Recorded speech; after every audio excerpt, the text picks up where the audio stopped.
Hello everyone. आप सभी कैसे हैं? आशा है कि आप सभी अच्छे होंगे और आप सभी की प्रिपरेशन भी नीट की या टीजीटी पीजीटी एग्जाम की अच्छी चल रही होगी, ऐसी हम आशा करते हैं। आप सभी की प्रिपरेशन को और अच्छा बनाने के लिए आज फिर हम आपके लिए लेके आए हैं एक न्यू टॉपिक, या ये कहें कि कुछ नए क्वेश्चन लेके आए हैं जो कि आपके आने वाले एग्जाम के लिए काफ़ी खास होने वाले हैं। लेकिन उन्हें स्टार्ट करने से पहले यदि आप चैनल पर पहली बार आए हैं, चैनल को सब्सक्राइब करके बेल आइकन जरूर प्रेस करें और यदि वीडियो अच्छी लगे तो वीडियो को लाइक शेयर कमेंट जरूर करना। ओके, आज हमारे टॉपिक रहेंगे कुछ इंपॉर्टेंट क्वेश्चन जो कि आपके नीट एग्जाम के प्रीवियस ईयर के क्वेश्चन हैं जो कि पीछे आ भी चुके हैं, और में से कुछ क्वेश्चन की ऐसी संभावना है कि इस तरह के क्वेश्चन आपके आने की पूरी संभावना रहती है। ठीक है, आज भी हमारा जो टॉपिक रहेगा, आज भी हमारा टॉपिक है प्रीवियस ईयर नीट एग्जाम का सोल्व कराने का रहेगा। इसमें हम कुछ क्वेश्चन आपके पहले का आ चुके हैं और कुछ क्वेश्चन हम आज कराने वाले हैं। चलिए शुरू करते हैं हम अपना आज का टॉपिक। आप सभी का स्वागत है आपके चैनल के बायोलॉजी क्लास में, जिसमें कि आज हम पढ़ेंगे नीट एग्जाम के प्रीवियस ईयर यानी पिछले साल या पहले आए हुए जो इम्पोर्टेंट क्वेश्चन है बायोलॉजी पोर्शन की, वे आज हम करने वाले हैं। चलिए टाइम को वेस्ट ना करते हुए स्टार्ट कर। लेकिन एक बात और ध्यान रखिए, यदि आप टॉपिक को ध्यान समझ चाहते हैं तो आपको वीडियो में स्टार्टिंग से लास्ट तक जरूर बने रहें, जिससे कि आपको ये मालूम हो जाए कि जो हमारी नीट एग्जाम है, नीट एग्जाम में क्वेश्चन किस तरह के हमारे आते हैं। ठीक है, चलिए स्टार्ट करते हैं। देखिए हमारे पास में जो हमारे आज क्वेश्चन हम लेके आपके लिए आए हैं, हमारा क्वेश्चन फर्स्ट कहता है कि match the list first and second. यानी इस तरह क्वेश्चन आपके पास जरूर आते हैं पास में। इसमें क्या होता है, पास में दो आपके पार्ट दिए जाते हैं, ये दो लिस्ट दी जाती है पास में। एक लिस्ट फर्स्ट होती है, एक लिस्ट आपके पास सेकंड में। जैसे आप पीछे पढ़ के भी आए, ए बी हमारे पास होती थी मैचिंग वाली, उसी टाइप से हमारे पास में इसमें है। तो क्या है लिस्ट फर्स्ट में क्या दिया गया है आपके पास में? ऑप्शन ए है स्कूटेलम आपके पास है, ऑप्शन बी में है नॉन एल्बुमिनस सीड्स हो गए, सी हो गया आपके पास में एपीब्लास्ट हो गया, चौथा आपके पास होगा पेरिस्पर्म हो गया है। ठीक है, ये तो कर जाते हैं आपके हो गए लिस्ट ए में हो गए हैं। अब हम बातें करते हैं लिस्ट 2 की बात कर रहे हैं। लिस्ट 2 में हम बातें करते हैं आपके पास क्या है। ये कह रहा है कि पहला आपके पास में पहले होगा आपके पास लिस्ट 2 में फर्स्ट क्या होगा, परसिस्टेंट न्यूक्लियस। दूसरा आपका रहेगा कोटिलिडन ऑफ मोनोकोट सीड। तीसरा आपका हो गया ग्राउंडनट्स हो गया। चौथा आपका हो गया रूडिमेंटरी कोटिलिडन हो गया। यानी करना क्या पास में, यहाँ पे आपको करना क्या होता है, इसमें आपको मैचिंग करना होता है। आपको ये बताना होगा कि किसका आपके पास में क्या सही बैठेगा। तो आपके पास यहाँ आपको 4 ऑप्शन दिया जाएगा पास में। जैसे आपके पास ए का 4 आपके पास मैचिंग रहेगा तो आपको बताएंगे। देखिए इसमें आपको थोड़ा कंफ्यूजन रहेंगे, आप कहते हैं मैचिंग कैसे करते हैं, किस तरह से मैचिंग करना होगा, किस तरह आपको मैचिंग करना है, वो आपको बताएंगे कि कैसे इसको मैचिंग किया जाता है। क्लियर है? अब देखिए यहाँ पे आपको 4 ऑप्शन दिए गए आपके पास में है भाई। ऑप्शन 1 है, 2 है, 3 है, ऑप्शन नंबर 4 आपके पास दिए गए हैं। तो हम 4 की बात करें आपके पास में कि इसमें हमारे पास में जो हमारा पहला है क्या था हमारे पास में, स्कूटेलम है, स्कूटेलम है। अब ये स्कूटेलम पास में किससे मैच करता पास में करेगा, ध्यान रखना है। स्कूटेलम मैच करता पास में किससे करता पास में, क्योंकि आपके पास में ये सीड में पाया था पास मिलता है, तो क्या होगा पास में, ये होगा आपके पास में कोटिलिडन ऑफ मोनोकोट सीड में मिलेगा। क्या होगा आपके पास में भाई, जो स्कूटेलम होता है किससे मिलता है पास में, वो मिलता है कोटिलिडन ऑफ मोनोकोट सीड में मिलता है। दूसरा आपका हो गया नॉन एल्बुमिनस सीड मिलता है। क्या मिलता है? नॉन एल्बुमिनस जो सीड आपके पास रहने वाला है, वो आप बताइए देख के कि वो किससे मिल सकता है पास में, सोचिए। चलो हम बता देते हैं आपके पास में। वो आपका जो होगा, एक ध्यान से थोड़ा सा चले ऊपर करेंगे हम लोग इसके, वो आपका किसमें होगा, वो होता है आपके पास में ग्राउंड नट में होता है। किसमें होता है? ग्राउंड नट में मिलने वाला है। अब बातें करते हैं पास में नंबर सी की बात हम करें, नंबर सी की हम बात करें, सी क्या आपके पास में हो गया, सी हो गया आपके पास एपीब्लास्ट हो गया है। क्या हो गया? एपीब्लास्ट। तो अब बताइए कि जो एपीब्लास्ट आपके पास में है, एपी जो ब्लास्ट है उसका सही वो किससे होगा पास में। देखिए जो एपीब्लास्ट होता है वो मिलता पास में किसमें, वो मिलता है आपका रूडिमेंट्री कोटिलिडन मिलता है। किसे मिलता है? रूडिमेंट्री मैंडेटरी कोटिलिडन मिलेगा। और जो आपका होगा पेरिस्पर्म मिलेगा। क्या होगा? पेरिस्पर्म वो होता है परसिस्टेंट न्यूक्लियस में मिलता है। क्या मिलता है? परसिस्टेंट न्यूक्लियस में मिलेगा। तो क्या होगा पास में, पहले आपका सेकंड आएगा, दूसरे पे थर्ड आएगा, तीसरे पे पास में फोर्थ आएगा और चौथे पे पास में फर्स्ट आएगा। ये ध्यान रखना, कोला आपको ध्यान रखना है कहाँ मिलेगा पास में। पर पहले फर्स्ट था किस किस में है भाई, इन दोनों में तो है नहीं, ए बी में तो पास में है नहीं है, तो थर्ड वाले में है, फोर्थ वाले में है। तो क्या करेंगे हम इन दोनों काट देंगे। ठीक है, अब बचे क्या हमारे पास में, 2 से कौन था हमारे पास, थर्ड था। थर्ड किस में है, इसमें तो फोर्थ है बी का, लेकिन इसमें क्या है, थर्ड है। तो क्या हमारे पास में होगा, इसका जो ऑप्शन नंबर हमारे पास होगा वो हमारा फोर्थ, इसका सही माना जाएगा। कि कौन सा माना जाएगा, फोर्थ, जो कि हमारा सिक्वेंस किसमें आया था, सेकंड था, फिर हमारा थर्ड आया था, फिर हमारा फोर्थ था, और फिर हमारा फर्स्ट था। वो किसमें आपके पास में, वो आपके पास में इसमें है। 10 क्लियर तक का। तो ध्यान रखना, इस तरह क्वेश्चन हमारे क्या होते हैं, इस तरह क्वेश्चन हमारे इसमें आते हैं। 10 क्लियर है। अब चलेंगे अपने नेक्स्ट क्वेश्चन की ओर। क्वेश्चन सेकंड क्या कहता है, देखो थोड़ा सा आपके जो क्वेश्चन आज रहेंगे, कुछ आप इस क्वेश्चन में सिंपल क्वेश्चन लेके आए, कुछ थोड़े से हार्ड क्वेश्चन लेके आए हैं, जो कि आपके लिए काफी खास होंगे। यानी इस तरह क्वेश्चन आपके पास वहां पे आते हैं, ध्यान रखना इस चीज के लिए। और चलते हैं, क्वेश्चन सेकंड क्या कहता है, what is the main function of spindle fibre during mitosis. ये कहता है कि जो आप माइटोसिस होती है, माइटोसिस के दौरान, माइटोसिस यानी जो संसूति का विभाजन होता है, उसके दौरान जो स्पंडल फाइबर होते हैं, स्पंडल फाइबर हैं, उनका मुख्य कार्य क्या है, फंक्शन क्या होता है। पहला है टू सिंथेसाइज न्यू डीएनए, कि नए डीएनए को बनाना होता है। दूसरा आपका टू रिपेयर डैमेज डीएनए, कि जो डैमेज डीएनए है यानी अक्षतिगत या आपके टूटे फूटे डीएनए हैं उनकी मरम्मत करना है। तीसरा आपका है टू रेगुलेट सेल ग्रोथ, की जो कोशिका वृद्धि होती है, कोशिका वृद्धि को नियंत्रित करना होता है। और चौथा आपका दिया गया है क्या, चौथा दिया पास है टू सेपरेट क्रोमोसोम्स, कि गुणसूत्र होते हैं क्रोमोसोम, उनको अलग करना। तो देखिए हम बताएं कि जो आपके माइटोसिस है, माइटोसिस में जो स्पाइंडल फाइबर होते हैं, क्या होते हैं, स्पाइंडल फाइबर है, इनका जो मुख्य कार्य है, इनका जो मुख्य कार्य होता है, मुख्य कार्य ये होता है कि ये जो क्रोमोसोम्स होंगे उनको सेपरेट करेंगे, यानी गुणसूत्रों को अलग करने का काम आपका ये करते हैं। कौन करते हैं, स्पाइंडल फाइबर। आपने देखा भी था जब पढ़ा रहे थे आपके पास में, हमारी इस तरह की स्ट्रक्चर थी हमारे पास में, यहाँ हमारे पोल हो जाते हैं, क्या कहते हैं, पोल वगैरह पास में हो जाते हैं। तो दूसरा पास में क्या था भाई, हमारे पास में धागे पे आपके पास में क्या होती है, देखा भी होगा आपने, इस तरह की स्ट्रक्चर बनती है आपके पास में, बनती है। ये क्या होते हैं, ये आपके स्पाइंडल होते हैं। क्या होते हैं, स्पाइंडल होंगे, जिसे हम स्पाइंडल फाइबर कहते हैं। ये कहते क्या है, जो क्रोमोसोम्स होंगे इसके अंदर, गुणसूत्र होंगे, उनको सेपरेट करने का काम ये एक दूसरे से अलग करने का काम करते हैं। क्योंकि यहाँ पे क्या होता है, डिप्लोइड में मिलते हैं, तो करना है हैप्लोइड कंडीशन में बनाना है। ठीक है। क्वेश्चन नंबर थर्ड क्या कहता है, देखिए ध्यान समझिए। थर्ड कह रहा है, which of the following statement about Rubisco is true. यानी रुबिस्को है, उसके बारे में कौन सा कथन हमारा क्या होगा, करेक्ट माना जाएगा। ऑप्शन पे ध्यान रखना है, क्योंकि ध्यान रखें ये भी आपको बहुत बार पूछेगा कि रुबिस्को जो आपके पास में है, इसके बारे में जो सही कथन आपका होगा वो क्या होता है, बातें करते हैं। ऑप्शन पे दिए गए हैं, ऑप्शन क्या है आपके, भाई हम 4 ऑप्शन लेते हैं। ऑप्शन नंबर ए क्या कहता है, it has higher affinity for oxygen then carbon dioxide.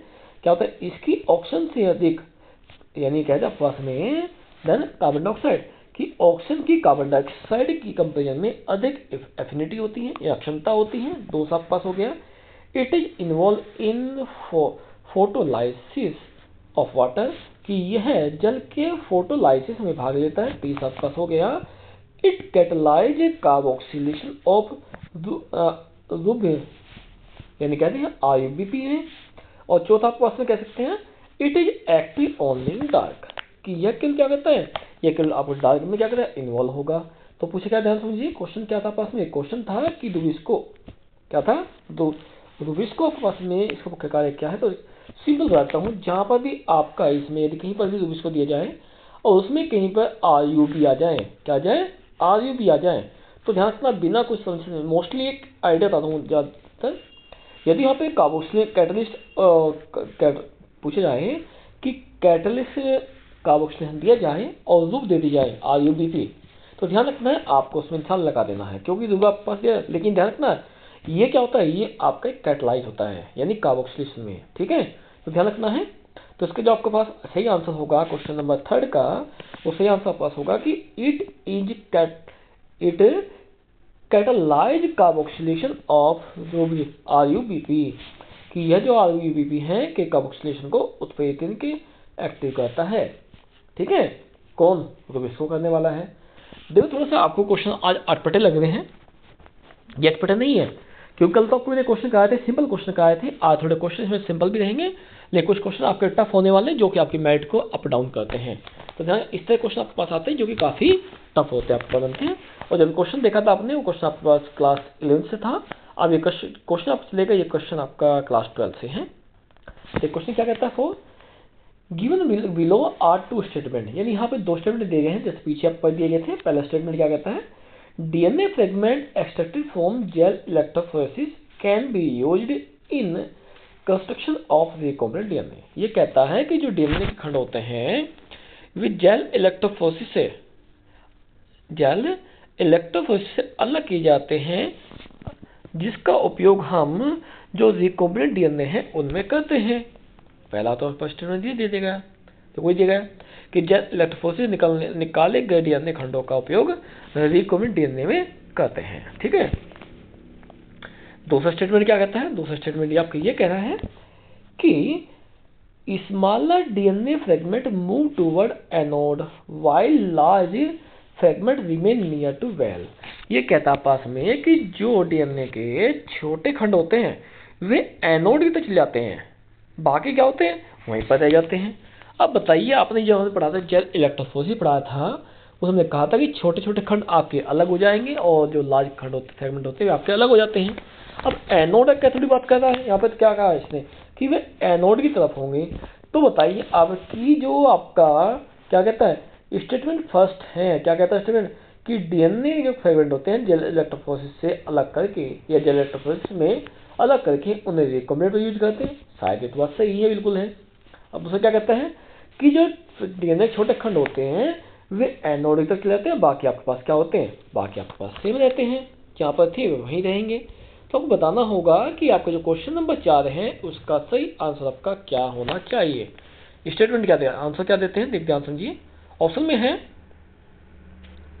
Option क्या दे रहे हैं, ऑप्शन पहला कहता है कि both statement correct, sorry both statement incorrect, यानी दोनों सही नहीं है। दूसरा कहता है कि स्टेटमेंट फर्स्ट करेक्ट और statement second incorrect. I think पीछे हमने देखा जाए पास में कि भाई हमारे पास जो पीछे हमने पढ़ा ना ध्यान से, उसमें दोनों में करेक्टर लग रहे हैं। भाई जेल इलेक्ट्रोफोरेसिस से जो डीएनए खंड बनेंगे वे क्या होंगे, उन्हें रिकॉम्बिनेंट में इस्तेमाल करते हैं, पहला पॉइंट सही है। दूसरा सा पॉइंट क्या कहता है अपन, दूसरा पर ये कह रहा है, क्या था दूसरा, ध्यान है कुछ बोलिए। दूसरा क्या था इसमें कि डीएनए जो खंड होते हैं क्या होते हैं, फ्रेगमेंट जो होते हैं वे एनोड की तरफ चले जाते हैं, बाकी बड़े आपके पास वही रहते हैं, ये भी बिल्कुल सही है। तो क्या होगा पास में, देखिए ऑप्शन फर्स्ट है बोथ आर इनकरेक्ट, गलत हो गया। फर्स्ट स्टेटमेंट फर्स्ट करेक्ट है, सेकंड आपका गलत हो गया, ये भी बिल्कुल गलत हो गया। थर्ड क्या कहता है कि फर्स्ट स्टेटमेंट करेक्ट और सेकंड इज राइट, ये भी गलत हो गया कि दोनों ऐसे चल रहे हैं। तो क्या होगा पास में कि आपके बोथ स्टेटमेंट आर करेक्ट, यानी ऑप्शन नंबर क्या होगा आपका, जो 4 आपका दिया गया है वो बिल्कुल आपका यहाँ पे सही माना जाएगा। क्लियर है।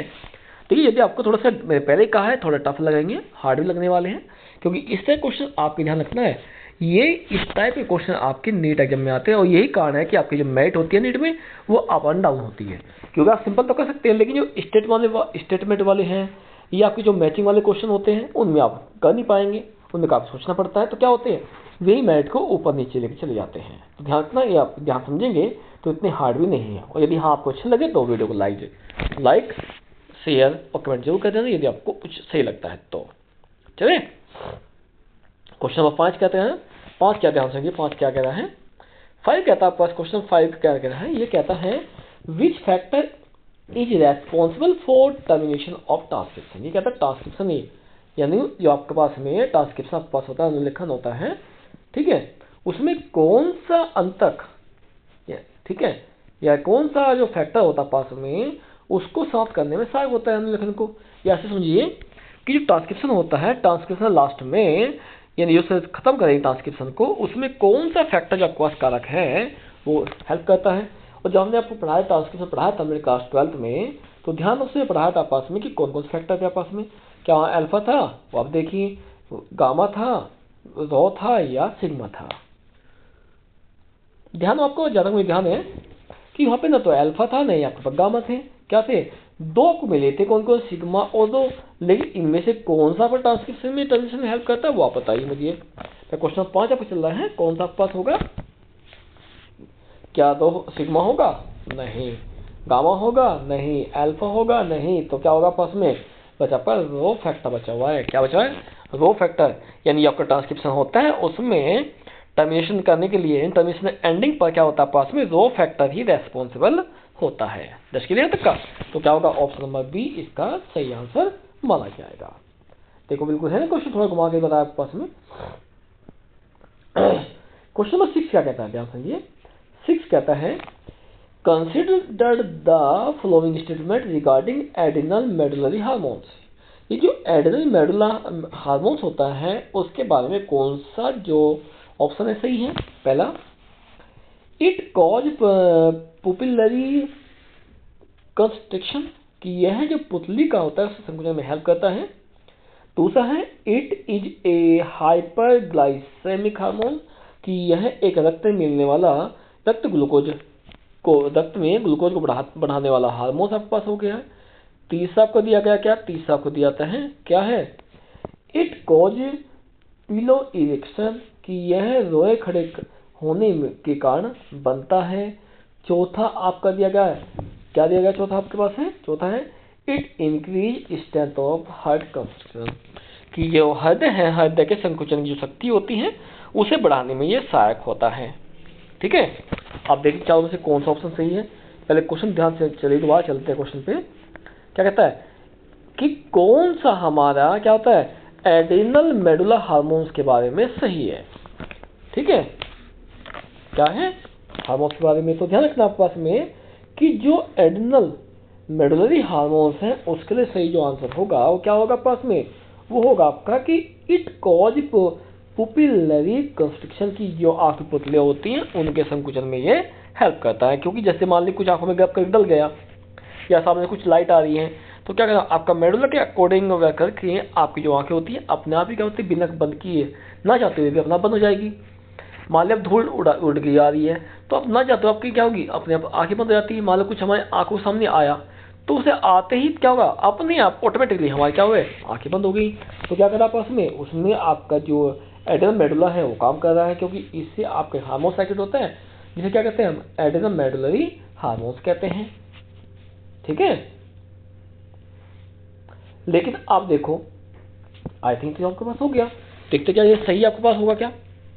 अब यहाँ क्या दिया आपके पास में इन चारों के बाद में आपके ऑप्शन भी दिए गए। देखो ऑप्शन क्या आपके पास में है भाई, आपके ऑप्शन दिया आपके पास में एक में आपका दिया गया क्या है कि कहता है कि बी सी डी होगा राइट है या ए सी डी राइट है या डी राइट है या आपका सी डी राइट है।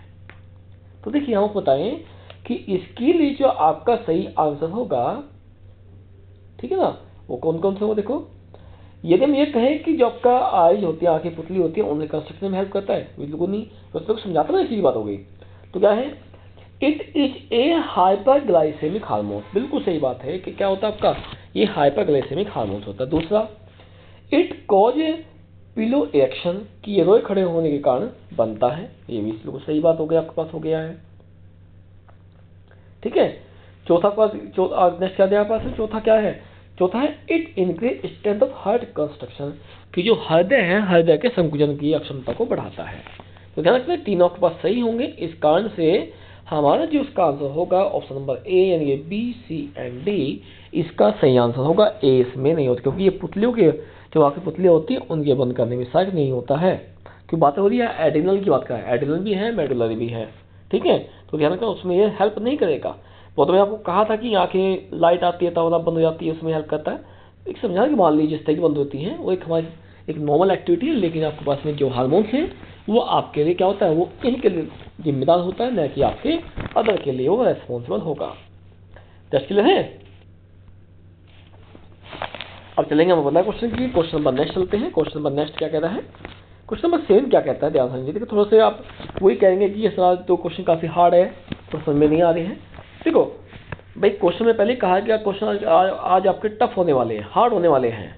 ठीक है ना, क्योंकि आप सिंपल क्वेश्चन करोगे तो क्या होगा आपका पहला मोटिव होता है कि क्वालिफाई करना, उसके बाद मेरिट को ऊपर लेके जाना है।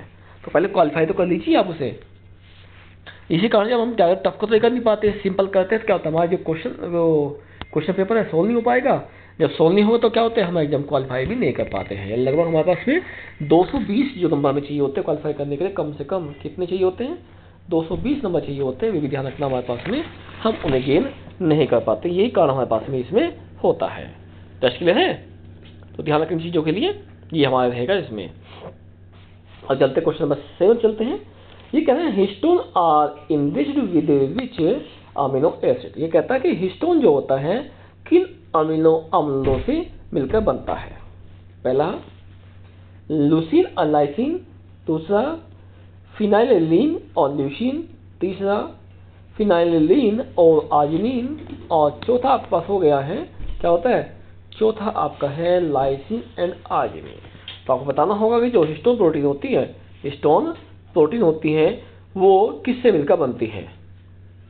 ठीक है, तो देखिए आपको बताएं कि जो आपकी हिस्टोन प्रोटीन है, जो आपकी हिस्टोन प्रोटीन है वो किनसे मिलकर बनती है। बताइए, आप थोड़ा सोच के बताइए कि हिस्टोन प्रोटीन किससे मिलकर बनेगी। जल्दी जल्दी बोलिए कि जो हिस्टोन प्रोटीन होता है किससे मिलकर बनती है। तो आपको बताया कि जो हिस्टोन प्रोटीन होती है वो आपके पास में लाइसिन और आर्जिनिन से मिलकर बनती है। किससे मिलकर बनती है, लाइसिन और आर्जिनिन से मिलकर वो बनती है। तो क्या होगा, आपका ऑप्शन नंबर डी इसका सही माना जाएगा। क्लियर है? ठीक है, तो ध्यान रखना है, यदि आपके इस तरह क्वेश्चन आ जाए तो पूछे जाए आपके पास में कि जो हिस्टोन प्रोटीन है वो किससे मिलकर बनती है। तो ध्यान रखना है कि जो हिस्टोन प्रोटीन है, क्या है, हिस्टोन प्रोटीन वो लाइसिन और आर्जिनिन से मिलकर बनती है। किससे बनती है, लाइसिन और आर्जिनिन से मिलकर बनती है। कई बार पूछा गया कि लाइसिन और आर्जिनिन से कौन सी प्रोटीन बनती है जो डीएनए में पाई जाती है, वो कौन सी होती है, वो होती है आपको हिस्टोन होती है। ठीक है, अब हम चलेंगे क्वेश्चन नंबर 8 पे चलते हैं। क्वेश्चन नंबर 8 क्या कह रहा है, ध्यान से, ये मेंडल के लॉ पे डिपेंड करता है, ध्यान समझिए। ये कह रहा है आपके पास में कि gene R and Y independent assortment, बिल्कुल सही बात है। राउंड येलो कह लो पास, what will be the phenotypic ratio in F2 generation. तो सिंपल ये बात है, हमने कहा था कि आर और वाई आपके पास क्या है, डोमिनेंट आपके पास हो गए हैं। अब पूछा क्या है भाई, F1 तो पूछी नहीं गई, यहाँ पे क्या पूछा गया, F2 पूछी गई है। और हमें पता है कि जब डाई हाइब्रिड कोर्स हम करते हैं, डाई हाइब्रिड कोर्स में जो आपका रेशो आता है वो रेशो क्या होता है पास में, वो आपका होता है रेशो क्या होगा, वो होगा 9:3:1 का रेशो होता है। किसका होता है, 9:3:1 का यहाँ इसमें पाया जाता है। तो क्या होगा पास, सिंपल सी बात है, इसमें कोई पूछना ही नहीं है। यदि आपका डोमिनेंट दे दिया गया है तो आपका डाई हाइब्रिड पूछा गया है, यानी इंडिपेंडेंट असॉर्टमेंट पूछा गया है, तो क्या होगा 9:3:1 का रेशो इसमें पाया जाएगा। देखो सिंपल क्वेश्चन है ना, समझाओ तो ध्यान से, देखो सिंपल है। देखो मैं पहले कहा था कुछ क्वेश्चन सिंपल है तो कुछ क्वेश्चन आपके हार्ड भी होंगे। ठीक है, अब चलते हैं क्वेश्चन नंबर 9 तक चलते हैं, ध्यान समझना। क्वेश्चन 9 क्या कहता है, which hormones release from the pituitary actually synthesised in the hypothalamus. क्या कहता है कि इनमें कौन सा हार्मोन जो पिट्यूटरी से तो निकलता है पीयूष ग्रंथि से, लेकिन हाइपोथैलेमस में जब वो संश्लेषित होता है। ठीक है, जैसे कहता हूँ कि पिट्यूटरी ग्रंथि से निकलने वाले जो हार्मोन्स हैं जो हाइपोथैलेमस बनता है वो कौन सा है। ऑप्शन है ADH, FSH, या आगे चलते हैं हम दूसरे को, आगे कौन सी है आपके पास में, या आपके हो गए हैं ACTH या आपके LH। तो ये बताना आप पास में होगा कि जो पिट्यूटरी ग्लैंड है उससे बनने वाला हार्मोन ये सेक्रेट होने वाला, और पीयूष जो आपकी हाइपोथैलेमस है उसमें कंप्लीट होने वाला। ठीक है ना, वो हार्मोन आपका कौन सा होगा आपको बताना होगा। देखिए जो आपका क्या होता है बस पिट्यूटरी से साबित होगा, और आपके जो हाइपोथैलेमस से बनता है वो आपका जो हार्मोन होता है ना वो आपका होता है ADH हार्मोन होता है। कौन सा होता है आपका, ADH। ये था क्लास 12 का जो लेसन पढ़ते हैं हम लोग, रिप्रोडक्शन इन ह्यूमन, यानी मानव में जब जन्म पढ़ते हैं लेसन, उसमें हमने पढ़ा था पास में किससे कौन से हार्मोन्स बनते हैं। क्लियर हो गया। तो यदि हम बातें करें कि पिट्यूटरी ग्लैंड से सेक्रेट होगा एक्चुअली, और संदेह कहाँ होगा पास में, वो आपका हाइपोथैलेमस में होगा। तो कौन सा होगा पास में, वो आपका होगा कौन सा, ADH होता है। कौन सा होता है, ADH होने वाला है। दैट्स क्लियर है। और चलते देखो एसेशन वाले यानी कि आपस में तुलनात्मक क्वेश्चन आपके फिर आ गए आपके पास। क्वेश्चन लिया है आज का, क्या कहता है, क्वेश्चन कह रहा है क्या सुनना कि एसेशन क्या है, all vertebrate are coated but are coded are not vertebrate. ये कहता है कि सभी जो वर्टिब्रेट होते हैं, वर्टिब्रेट कशेरुक होते हैं, वे कोडेटा है, लेकिन सभी कोडेटा कशेरुक नहीं है।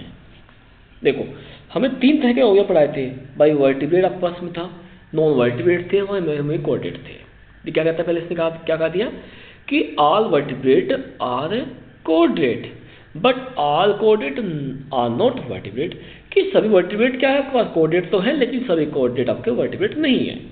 क्वेश्चन नंबर 2 ऑप्शन रीजन क्या कहता है, vertebrate possess notochord during embryonic stage. ये कहता है ये वर्टिब्रेट होते हैं, ये एम्ब्रियोनिक अवस्था में स्टेज में नोटोकॉर्ड को दर्शाते हैं, विच is replaced by vertebral column in adult, जो कि जो एडल्ट होते हैं एडल्ट में वर्टिब्रल कॉलम के प्लेस पर आते हैं।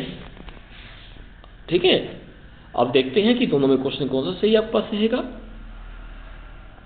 ऑप्शन चलते हैं आपके पास, ऑप्शन क्या कहता है, ऑप्शन दिया आपके पास में जाते हैं। ऑप्शन के इसमें क्या है, पहला ऑप्शन क्या कहता है, तो उसमें कह रहा है both A R true but R not correct. देखो ए आर करेक्ट तो है, दोनों करेक्ट तो है, लेकिन बाई सत्य तो है, लेकिन दोनों दोस्त क्या है, आर इसमें करेक्ट नहीं है। ये क्यों, क्योंकि सही से समझा नहीं पा रहा है। दूसरा क्या कहता है ए टू बट आर फॉल्स, कि ए सही है जबकि आर गलत है। तीसरा क्या है ए फॉल्स बट आर ट्रू, कि ए गलत हो गया और आर सही हो गया। ठीक है, नेक्स्ट आपके पास क्या होगा, चौथा को दिया both A and R are true and correct. तो आपका जो इसका सही आंसर होगा वो आपका आंसर क्या होगा, ऑप्शन नंबर 4 सही होगा, कि इसमें ए और आर ये दोनों आपके पास हैं, जो सत्य है ट्रू है, और आर जो इसमें है बिल्कुल करेक्ट मान जाता है। तो क्या आपका होगा कि ऑप्शन नंबर जो आपका 4 है, ऑप्शन नंबर 4 है आपके पास में कि both A and R true और आर इज करेक्ट, ये आपका आंसर सही मान जाए। क्योंकि ध्यान रखना है क्या आपके पास में है, ध्यान समझिए। तो पीछे क्या दिया गया आपस में, ये कहा गया था कि ऑल वर्टिब्रेट आर कोऑर्डिनेट, बिल्कुल सही बात हो गई है, but all coordinate not vertebrate, बिल्कुल सही है, ध्यान रखना है। और दूसरा पॉइंट क्या था पास में कि vertebrate possess notochord during the embryonic stage, बिल्कुल सही। ठीक, which is replaced by vertebral column in the adult. ठीक है, तो क्या दोनों आपके पास क्या है, करेक्ट है, यानी ट्रू भी है, और जो आर आपके पास है बिल्कुल वो आपका एसेशन यानी जो रीजन दिया गया आपके पास वो बिल्कुल करेक्ट भी माना जाता है। ओके, अब हम चलते हैं अपने नेक्स्ट क्वेश्चन की। क्वेश्चन नंबर 11 क्या कहता है, क्वेश्चन नंबर 11 आपका कह रहा है क्या है, which enzyme is used in PCR to synthesise DNA. ये कहता है कि जो पीसीआर यानी पॉलीमरेज जो चेन रिएक्शन है उसमें डीएनए के संश्लेषण के लिए कौन सा एंजाइम काम करता है सिंथेसाइज करने के लिए, DNA ligase, tag polymerase, RNA polymerase, restriction enzyme. तो बताना है कि जो आपका पीसीआर होती है, पीसीआर में इनमें से कौन सा जो एंजाइम है उसका इस्तेमाल हम करते हैं। तो आपको ध्यान आया आपके पास में, देखो यहाँ पे दो आपके पास है, एक आरएनए पॉलीमरेज भी है, रेस्ट्रिक्शन एंजाइम भी है, टैग पॉलीमरेज भी है। लेकिन पीसीआर में जब करते हैं वो जो एंजाइम इस्तेमाल करते हैं हम लोग वो कौन सा करेंगे, वो करेंगे टैग पॉलीमरेज एंजाइम का इस्तेमाल करते हैं, जिसमें कि जो डीएनए है उसका क्या होगा सिंथेसाइज होते हैं। That's clear. और चलते हैं क्वेश्चन नंबर 12 तक चलते हैं। क्वेश्चन 12 क्या कह रहा है आपके पास में, 12 कह रहा है which plant hormones promote cell innovation. ये कहता है कि प्लांट हार्मोन्स कौन सा है कि जिससे प्लांट में जो प्लांट सेल होती हैं वो लंबाई बढ़ती हैं, या कह दिया पर ऐसे कीजिए कि वे कौन सा पौधा का हार्मोन्स है जिस कारण से पौधे की लंबाई बढ़ती है। ऑप्शन है साइटोकाइनिन, क्या ये पौधे की लंबाई जो प्लांट है उसकी लंबाई बढ़ाने में सहायक होगा। दूसरा पास में ऑक्सिन, कौन सा है ऑक्सिन। तीसरा है एब्सिसिक एसिड। चौथा आपके पास हो गया इथाइलिन, कौन सा हो गया इथाइलिन हो गया है। तो ध्यान रखिए आपके पास में यदि हम बातें करें पास में क्या पूछा था कि जो प्लांट है प्लांट की लेंथ बढ़ाने में कौन सा हार्मोन काम करता है, तो ध्यान रखना उसके लिए आपका न तो साइटोकाइनिन होगा न आपका एब्सिसिक और न इथाइलिन। तो ध्यान रखना उसमें आपके पास एक हार्मोन होता है जिसका नाम है ऑक्सिन हार्मोन है। ये क्या करता है प्लांट की जो हाइट होती है उसे इंक्रीज करने में ये हेल्प करता है। क्लियर तक का। अब चलते हैं क्वेश्चन नंबर 13 तक चलते हैं। क्वेश्चन नंबर 13 क्या कह रहे हैं, 13 कहता है पास में विच part of brain regulate body temperature, कि हमारी बॉडी का जो टेम्परेचर है उसको मेंटेन करने के लिए हमारे माइंड का ब्रेन का कौन सा पार्ट काम करता है या रेस्पॉन्सिबल होता है। ऑप्शन है सेरेब्रम, हाइपोथैलेमस, मेडुला ऑब्लिगाटा और सेरिबेलम। अब देखिए आप देखोगे ध्यान से, यहाँ पे 2 पार्ट्स आपके दिए गए हैं, किसके, आपके फोर ब्रेन के हैं, और 2 पार्ट आपके दिए गए हैं हिंड ब्रेन के हो गए। आप देखो हमारे बॉडी टेम्परेचर है वो आपका हिंड ब्रेन तो करता नहीं है, वो कौन करता है, आपका फोर ब्रेन करता है। कौन करता है, फोर ब्रेन करने वाला है। जैसे आपके पास में फोर ब्रेन का 2 पार्ट आप पढ़ते हैं, जैसे आपका सेरेब्रम आपका हो गया, हाइपोथैलेमस आपका हो गया है। तो इन दोनों में से आपका कौन सा ऑप्शन है कि जो बॉडी के टेम्परेचर को मेंटेन करने में हेल्प करता है, तो आपका जो रहेगा वो होगा आपका हाइपोथैलेमस होगा। क्या होगा, आपका हाइपोथैलेमस होता है जो बॉडी के टेम्परेचर को मेंटेन करने में काम करता है। और हाइपोथैलेमस आपके जो फोर ब्रेन है, क्या है, फोर ब्रेन है, उसका ये पार्ट होता है। Just clear. चलते हैं क्वेश्चन नंबर 14 की तरफ, लेकिन उससे पहले यदि आपको वीडियो अच्छी लगी तो वीडियो को लाइक शेयर कमेंट जरूर करें, और यदि चैनल में पहली बार आए हैं तो चैनल को सब्सक्राइब करके बेल आइकन जरूर प्रेस करें। ओके, अब चलते हैं अगला क्वेश्चन।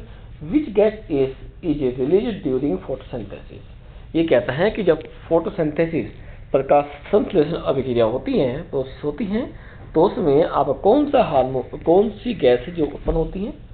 ऑक्सीजन, आगे देखते हैं, ऑप्शन दिए गए हैं भाई। नेक्स्ट ऑप्शन है कार्बन डाइऑक्साइड, नाइट्रोजन, हाइड्रोजन। देखो नाइट्रोजन को रोल है और हमारे पास है नहीं। कार्बन डाइऑक्साइड क्या होती है, प्लांट लेते हैं। हाइड्रोजन क्या होती है, वाटर की फॉर्म में होता है, हाइड्रोजन तो होती नहीं है। तो कौन सी गैस निकालते हैं, वे निकालते हैं। कौन सी गैस निकलती है, वो निकलती है ऑक्सीजन गैस। कौन सी निकलती है, ऑक्सीजन, यानी कि O2 गैस निकलती है। तो क्या आपका जो इसका क्वेश्चन का जो आंसर सही होगा वो होगा आपका ऑप्शन नंबर 1 इसका सही माना जाएगा। 10 के लिए यहाँ तक का। अब चलेंगे हम क्वेश्चन नंबर 15 की। आज हम केवल 20 क्वेश्चन निकालने वाले हैं, इसके बाद हमारे 4 से 5 क्वेश्चन बचेंगे जो कि सिंपल क्वेश्चन है। हार्ड क्वेश्चन हम कर चुके हैं पहले ही, मुश्किल से 5 मिनट का काम हमारा और बचा हुआ है, उसको हम कर लेते हैं। क्वेश्चन 15 क्या कहता है, 15 कह रहा है which organelles is known as the power house of the cell. देखिए कल भी हमने इसके बाद बताया था पास में, आज फिर ध्यान रखना है क्वेश्चन के लिए। ये क्वेश्चन आपका आ चुका है, 2 बार आया हुआ है, ध्यान रखना है। पर डिपेंड करता है पास में ये कि आपको ध्यान हो तो कर लेंगे, नहीं ध्यान तो फिर कुछ नहीं कर पाएंगे आप लोग। ये कहता है इनमें से कौन सा power house of the cell है। राइबोसोम्स आपको हो गया, माइटोकॉन्ड्रिया हो गया, गोल्गी बॉडी हो गया, या लाइसोसोम्स हो गया। देखो मैं कल भी कहा था लाइसोम्स को हम सुसाइड बैग कहते हैं। गोल्गी बॉडी प्रोटीन जो होता है पास में उसको सिंथेसिस करने में हेल्प करती हैं। आपका राइबोसोम्स इसे हम प्रोटीन फैक्ट्री कहते हैं। क्या कहते हैं, प्रोटीन फैक्ट्री कहते हैं। पूछा जाता है कि बताइए प्रोटीन फैक्ट्री किसे कहते हैं, किसे कहते हैं, हम कहते हैं राइबोसोम्स को कहते हैं। सुसाइड बैग किसको कहते हैं हम लोग, तो कहते हैं हम लाइसोसोम्स को कहते हैं। ठीक है, ये ध्यान रखना पास में। तो बात किसी का की जाती power house of the cell के लिए, तो ध्यान रखना है वो होता है पास में माइटोकॉन्ड्रिया होता है। तो होता है माइटोकॉन्ड्रिया, जिसमें की जो एनर्जी होगी वो एटीपी की फॉर्म में स्टोर रहेगी, और जब यूज की जाएगी वो यूज करते हैं एडीपी के फॉर्म में यूज कर लेते हैं। स्टोर है एटीपी में और क्या वो यूज करेंगे एडीपी में। और हाँ मैंने कल ही पूछा था पास में कि इन दोनों की मैंने फुल फॉर्म भी पूछी थी पास में कि एटीपी और एडीपी की फुल फॉर्म क्या होती है, लेकिन अब तक मुझे आपने इसका आंसर नहीं दिया है। आप मुझे इसका आंसर जरूर दें कि एटीपी और एडीपी की फुल फॉर्म क्या है। यानी ये आपका एटीपी हो गया, ये आपका एडीपी हो गया है, इन दोनों की फुल फॉर्म बताइए। चलते हैं अपना क्वेश्चन नंबर 16 तक चलते हैं। देखो सिंपल क्वेश्चन आपका आ रहा है, इतना हार्ड क्वेश्चन नहीं आपके पास में है। आप लोग सिंपल क्वेश्चन रखेंगे, 3-4 क्वेश्चन अपने। क्वेश्चन 16 क्या कहता है, which blood cell are responsible for immunity. कि आपस में इसमें से कौन सी ब्लड सेल हैं जो हमारे शरीर की इम्यूनिटी यानी जो बीमारी से लड़ने की अक्षमता है वो आपके करती है, बनाती हैं। देखिए हमने कल आपको कहा था, जब पढ़ा के क्वेश्चन आपके पास आया था कल भी, उस समय आपको कहा था कि आपकी जो आरबीसी है उसे हम एरिथ्रोसाइट कहते हैं, डब्ल्यूबीसी को क्या कहते हैं, हम इसे लोगोसाइट या लिम्फोसाइट कहते हैं। और आपका दूसरा क्या था, प्लेटलेट्स है, प्लाज्मा है, ये सभी क्या है, ये आपके ब्लड के फैक्टर्स होते हैं, यानी कॉम्पोनेंट आपके पास हो गए हैं। तो बातें की जा रही है किसकी, बीमारी से लड़ने के लिए कौन हेल्प करता है, तो ध्यान रखना है वो कौन करते हैं, यानी जो बीमारी से लड़ने का काम करेगा उसे कहते हैं सोल्जर ऑफ द सेल कहते हैं। और सोल्जर ऑफ द सेल आपके वे होते हैं जिनका निर्माण आपका बोन मैरो बनता है, यानी अस्थि मज्जा में। और कल पढ़ा था हमने अस्थि मज्जा में क्या बनता है पास में, वो बनते हैं पास में क्या होती है, डब्ल्यूबीसी यानी कि लिम्फोसाइट का फंक्शन होता है। इस कारण से जो आपकी इम्यूनिटी है उसको प्रोवाइड करने का जो काम करती है वो आपकी डब्ल्यूबीसी करती है। कौन करती है, डब्ल्यूबीसी करने वाली है। ठीक है, क्वेश्चन नंबर 16 बात चलते हैं 17 की ओर। और the process of formation of gamete is called, ये कहता है कि वह प्रक्रिया जिसके द्वारा क्या होता है गैमेट बनते हैं उसे क्या कहते हैं, फर्टिलाइजेशन कहते हैं, गैमेटोजेनेसिस कहते हैं, मेटामॉर्फोसिस कहते हैं या रीजनरेशन कहते हैं। देखिए फर्टिलाइजेशन क्या हुआ, गैमेट का आपस में मिलना, ठीक है।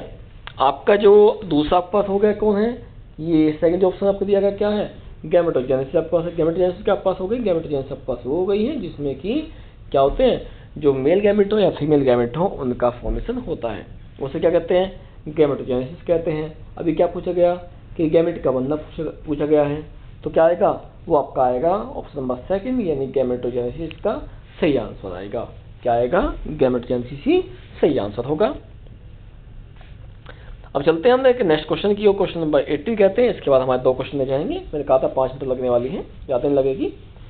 Which vitamin help in blood clotting, कल भी हमने इस तरह क्वेश्चन कराए थे, तो विटामिन ए है, विटामिन बी है, विटामिन सी है, विटामिन डी है, सॉरी के है, तो किस बात करा है, ब्लड क्लोटिंग। और यदि ब्लड क्लोटिंग आपके पास में होता है, हमने कल भी कहा था आपके पास में इससे एक बीमारी बनती है जिसे कहते हैं हम क्या कहते हैं, उसे कहते हैं हीमोफीलिया कहते हैं। क्या कहते हैं, हीमोफीलिया कहा जाता है। भाई विटामिन ए कमी हो गई, हमें आंखों से दिखना कम हो जाएगा, पास में बी की कमी पास हो जाती है, डिफरेंट टाइप की बीमारियां हो गई, सच है खून का कम बनना हो जाता है पास में। विटामिन सी का वापस हो गया, दांतों से खून रहना, उसमें खून निकलना और उसमें दर्द रहना आपके पास, और दांतों जल्दी खराब हो जाना। और विटामिन जो आपका के भी आता है, कि आपके लिए क्या होता है कि इसलिए जिम्मेदार है कि ये चोट लग जाए, तो चोट लगने में क्या होता है, खून को जल्दी रुकने में ये हेल्प करता है। यदि विटामिन के बॉडी में ना हो तो चोट लगने के बाद में काफ़ी समय तक खून बहता रहेगा। तो क्या पूछा गया आपसे, पूछा भी यही आपको पास में कि ब्लड क्लोटिंग के लिए कौन जिम्मेदार हो गया, वो होगा आपका विटामिन के हो गया। कौन हो गया, विटामिन के हो जाता है। 10 किलो यहाँ तक का।